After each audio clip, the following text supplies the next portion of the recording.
Hello guys, अगर आप लोग को मेरे वीडियोस पसंद आ तो मेरे वीडियोस को लाइक कर दे, शेयर कर दे, मेरे चैनल को सब्सक्राइब कर दे। मार्स से सुपर मिलन के पिछले एपिसोड के एंड में देखा था कि कांगमैन सेट के तीनों एल्डर्स यहाँ पर दूर आ जाते हैं और बात करने लगते हैं। तब एल्डर हुआ बोलने लगता है कि मुझे ऐसा लग रहा है वो बच्चा यान जाओ जी काफी पहले ये सारे कांड को पूरी तरह प्लान किए ही जा रहे हैं, वरना एक बार तुम ही लोग सोचो वो इतना कमाल का जायंट स्पिरिट स्टोन के बारे में हमें यूं ही क्यों बताएगा। ये सुने एक बार एल्डर जुआन सी भी बोलने लगता हाँ मुझे भी पहले से भी यही लग रहा था, पर अब मेरे पास और कोई चॉइस ही नहीं बचा उसको ऑफर को एक्सेप्ट करने के अलावा, तो इसलिए हमें सबसे पहले थंडर फीनिक्स जेड के बारे में सोचना चाहिए और उसको एक्सेप्ट करना है या नहीं। अगर उसे एक्सेप्ट करे तो उसके कीमत के बदले हम उसको क्या देंगे। ये सुनने के बाद एल्डर हुआ बोलने लगता है कि हमें ये नहीं सोचना चाहिए कि हम उसको क्या देंगे, पर हमें ये सोचना चाहिए कि वो हमसे क्या चाहता है। क्योंकि मुझे ऐसा लग रहा है यान जाओ जी हमसे कुछ ऐसा स्पेसिफिकली चाहता है, या तो हमारे माउंटेन का कोई ट्रेजर हो सकता है या तो हमारे कांगमैन माउंटेन का मदद भी हो सकता है उस लूना ट्रेल के अंदर। तब एल्डर जुआन बोलने लगता है हाँ आपने सही बोला, पर अगर उसको हम मदद भी दे या हम ट्रेजर भी दे तब भी हमारे कांगमैन माउंटेन का काफी ज्यादा नुकसान हो जाएगा आगे जाकर। एल्डर हुआ ये सारी गलती आपकी है, क्योंकि अगर जाऊ का आप यहाँ पर नहीं बुलाते तब इतना ज्यादा बड़ा कांड बिल्कुल ही नहीं होता यहाँ पर। ये सुनने के बाद एल्डर हुआ बोलने लगता है कि अगर मैं उस जाऊ को यहाँ पर नहीं बुलाता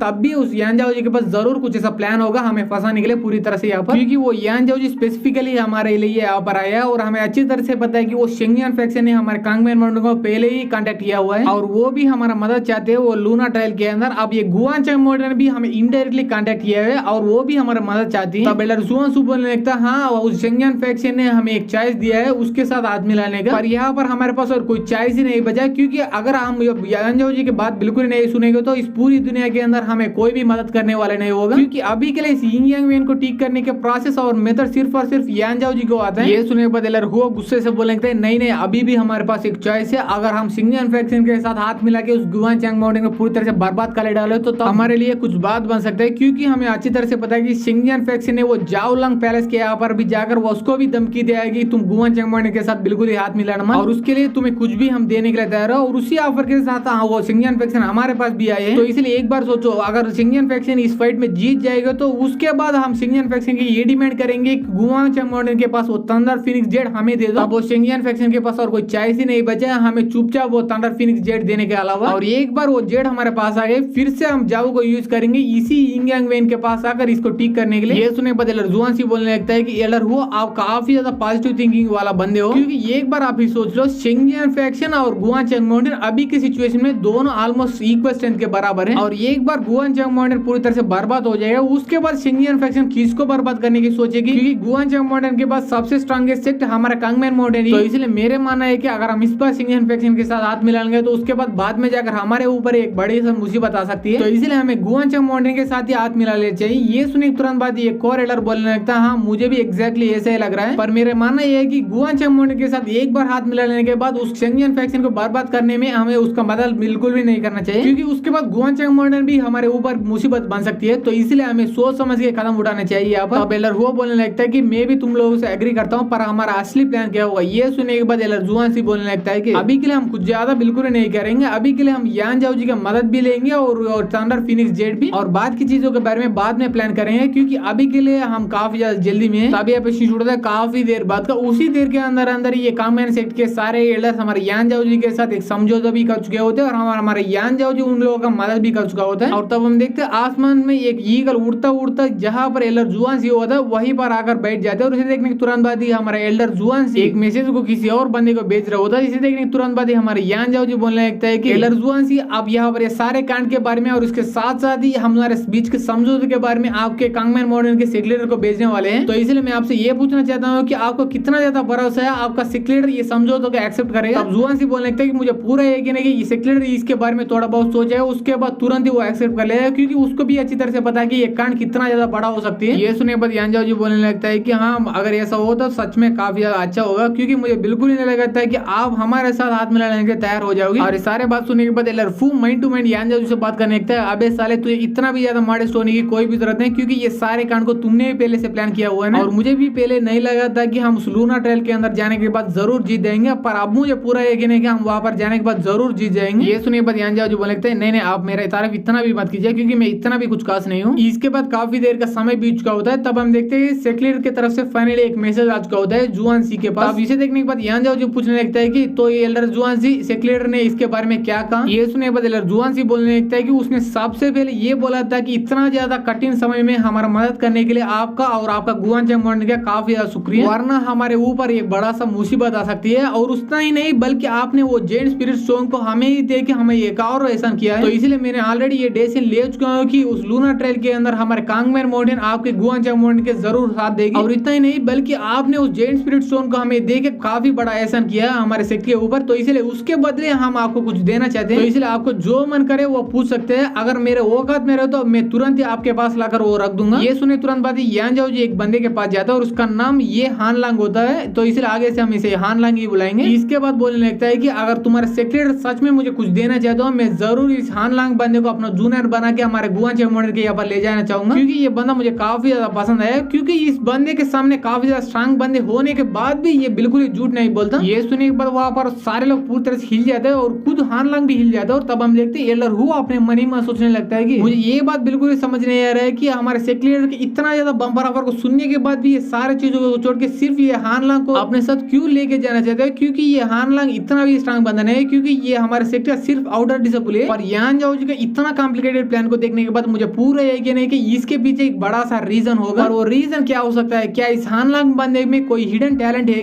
क्या इस बंदे को यूज करके हमारे कांगमैन मॉर्निंग को पूरी तरह से ब्लैकमेल करना चाहता है? पर ऐसा कैसे हो सकता है, क्योंकि ये बंदा हमारे लिए कुछ भी नहीं हुए, क्योंकि अभी ये हान लांग बंदा मर भी जाए तब भी हमें कुछ ज्यादा बिल्कुल ही फर्क ही नहीं पड़ने वाला। वेल कुछ भी हो मुझे आंसर देना भी पड़ेगा। ये सोचने के तुरंत बाद ये बाहर की तरफ बोलने लगता है कि यान जाओ जी ठीक है, मैं उसको देने के लिए तैयार हूँ पूरी तरह से, पर उस बंदे के साथ कुछ भी ज्यादा उल्टा सीधा करने की कोशिश मत करना, क्योंकि वो अभी तक हमारे सेक्टर डिसेबल है। सुनने के बाद यान जाओ जी बोलने लगता है आपको इसके बारे में चिंता करने की कोई भी जरूरत नहीं, क्योंकि मैं इसको चोट पहुंचाने के बारे में सोचूंगा भी नहीं। और मैं आपसे एक और रिक्वेस्ट करना चाहता हूँ, और रिक्वेस्ट है कि मुझे अच्छी तरह से पता है कि आपके कांगमैन माउंट के सेक्टर के बीच में और उसके साथ टाइवान फैक्शन के बीच में अच्छा रिलेशनशिप है। और वो टाइवान फैक्शन मेरे गुआन चैंग मॉर्निंग के डिसेबल जाओ मिंग को और उसका वाइफ जिंग को दोनों को मारना चाहते हैं, तो इसलिए इसके बारे में आप उनके साथ थोड़ा बातचीत करिएगा, क्योंकि मैं बेकार में टाइवान फैक्शन को पूरी तरह से बर्बाद बिल्कुल ही नहीं करना चाहता हूँ, तो इसलिए प्लीज आप उसके बारे में थोड़ा बात कर लीजिए। ये सुने बदले वो बोलते हैं कि तुझे इसके बारे में चिंता करने की कोई भी जरूरत है, मैं इसके बारे में अच्छी तरह से उस टाइवान फैक्शन के लीडर के साथ बात करूंगा। ये सुने बाद थैंक यू बोल के यान जाओ और बाकी सारे डिसेबल और एल्डर्स अपने गुआन चैंग मॉर्निंग की तरफ बढ़ने लगते हैं। तब यहाँ पर शिशोड़ा से काफी दिन के बाद का गुआन चैंग मॉर्निंग के आसपास के टाउन को टीएनयू टाउन बोलते हैं। उसी टाउन के अंदर एक रूम के अंदर तब हम देखते हैं उस रूम के अंदर एक कहानी बताने वाला काफी सारे लोगों को कहानी बता रहा होता है, और वो कहानी किसी और के बारे में नहीं बल्कि हमारे यान जाओ जी के बारे में होता है। तब वो बोलने लगता है कि हमारे गुआन चैंग मॉर्निंग का सबसे बड़ा जीनियस यान जाओ जी सबसे पहले ग्रेट सनसेट का जीनियस क्या युआन लांग को पूरी तरह से हरा दिया है। और उसने वहीं पर ही नहीं रुका, बल्कि उसके आगे जाकर उसने ग्रेट सनसेट का आउटर सेक्टर का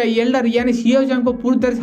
हरा ही नहीं बल्कि उसको पूरी तरह से जान से मार डाला। और उतना ही नहीं बल्कि मैंने ये भी सुना था कि उसने युनजाई माउंटेन के ऊपर उस कांगमैन माउंटेन का एल्डर यानी एल्डर हानरू को पूरी तरह से हरा दिया है। मैंने सुना था कि इसका फादर यानी यांडी अपने बचपन में बड़े बड़े कांड कर रहा था, पर अब उसका बेटा उससे भी बड़ा बड़ा कांड कर रहा है। और उस जैसे फादर एंड सन की वजह से गुआन चैंग माउंटेन पहले से काफी ज्यादा स्ट्रांग बन चुके हैं, तो इसलिए अब हमारे गुआन चैंग माउंटेन को किसी और माउंटेन से बिल्कुल ही डरने की जरूरत नहीं है। और ये सारे स्टोरी और सारे बातों को हमारे यान जाओ और ये वहीं पर खड़े होकर सुन रहे होते, तभी हमारा ये एपिसोड यहीं पर खत्म हो जाता है। अगर आप लोगों को ये एपिसोड पसंद आए तो एपिसोड को लाइक कर दे, शेयर कर दे, मेरे चैनल को सब्सक्राइब कर दे। Thanks for watching guys.